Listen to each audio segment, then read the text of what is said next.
May dumayo nga pala sa aming Rouser 180 na sobrang layo pa nga ng pinanggalingan niya. At ang sabi nga ng may-ari nito sa amin, na-overhaul na raw tong makina niya. Pero kung pakikinggan nyo nga to guys, hindi talaga maganda yung kondisyon ng motor niya, na parang may kumakalampag sa loob ng makina niya. Pero sa pagkakadinig namin guys, parang tunog clutch damper nga lang to. Pero hindi talaga yung ingay na yan guys yung sinadya niya sa amin. Dahil pagka pinapatakbo niya raw to guys, lalong lalo na sa trasera, umiingay daw talaga at sobrang lakas pa raw ng vibration nito. Kaya dito magta-troubleshoot muna kami sa clutch side para kung sakali makatipid na rin yung may-ari nito. Dahil ang sabi nga sa amin ng may-ari nito, napa-overhaul niya na nga raw to talaga sa iba. At ang nagastos nga raw dito guys, nasa 20,000. Dahil pinalitan daw kasi to ng isang buong sigunyal at iba pang mga parts. At nagtataka nga rin kami dito guys, sobrang laki na nga ng nagastos niya, hindi pa chinek at pinalitan yung mga ibang parts. Tulad na lang nitong clutch damper, nasirang-sira na talaga at may alog na. Pero hindi pa yan guys yung main issue kung bakit maingay yung makina niya. Dahil ang hinala namin guys na main issue nito nasa gitna. Kaya need talaga namin tong ibaba para maipakita na rin sa inyo kung tatama nga ba yung hinala namin dito. At nakakapanghinaya nga lang guys, na sobrang laki na nga ng nagastos ng may-ari dito, hindi pa rin naging maayos sa tumino itong makina niya. At napaulit niya pa nga sa amin dahil hindi niya raw talaga matiis yung tunog ng andar nito. At kaya niya nga pala kami nakilala guys, napanood niya raw yung mga video namin sa paggagawa ng mga motor. Kaya nagpa-schedule na nga rin siya sa amin guys para magawa at mabigyan ng oras itong motor niya. At ito na nga guys yung araw na yan na magagawa na namin itong motor niya. Kaya matutulungan na natin siya guys sa problema niya. At sa mga katulad nga naming mekaniko, paulit-ulit naming sasabihin sa inyo na habang nagbabaklas kayo ng mga parts,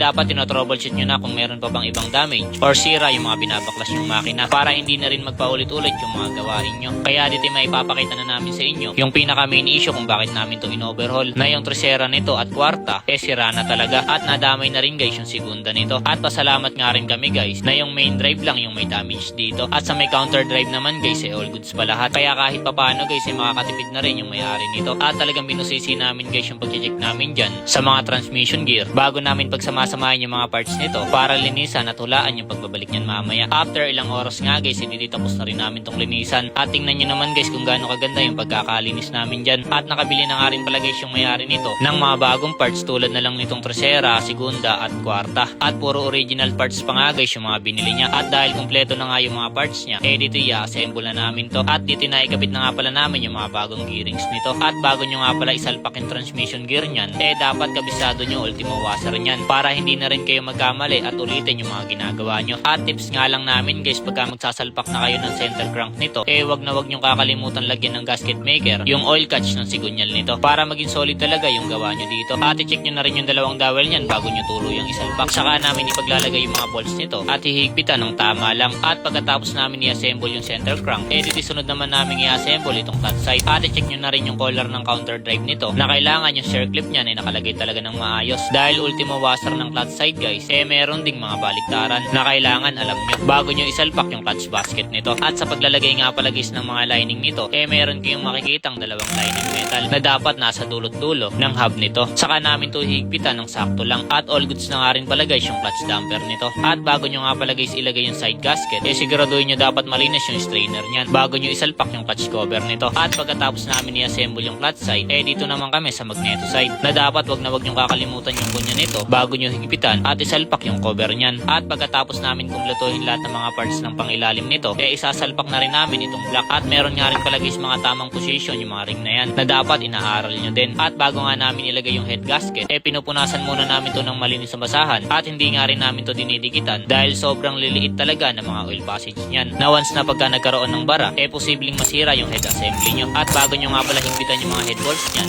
siguraduhin yung nakasentro. Saka namin to gagamitan ng torque wrench at hihigpitan isa-isa ng 25 Nm para sakto lang at walang magiging leak. Saka namin kukumilitohin itong cylinder head assembly. At nilalagyan nga pala muna namin ng oil yan bago namin i-tune up at isalpak itong head cover. At tapos na nga namin itong gawin. At tingnan nyo naman guys kung gaano kaganda yung pagkakagawa namin dyan. At sure na rin kami guys na yung gusto nyong mawalang issue sa makina niya ay natanggal na. Kaya dito isasalpak na namin yung makina niya sa chassis niya para maiparinig na rin namin sa inyo na tumahimik na talaga itong makina niya. At sure din kami dyan guys, lahat ng mga bolts na yan ay naibalik namin sa dati at nahigpitan din namin ng sakto lang. At dahil may oras pa naman kami guys, dito ipiprevious na rin namin na car wash yan itong motor niya na kahit parang uulan pa nga guys, tinuloy pa rin namin linisan itong motor niya para kahit sa ganitong bagay lang nakatulong na rin tayo. At tapos na nga namin itong car wash yan na tignan nyo naman guys kung gaano kaganda yung pagkakalinis namin dyan na kahit umulan na nga guys, tinuloy pa rin namin gawin itong motor niya para maipakita na rin sa inyo at maiparinig yung andar ng makina niya. Kaya dito i-start na natin to.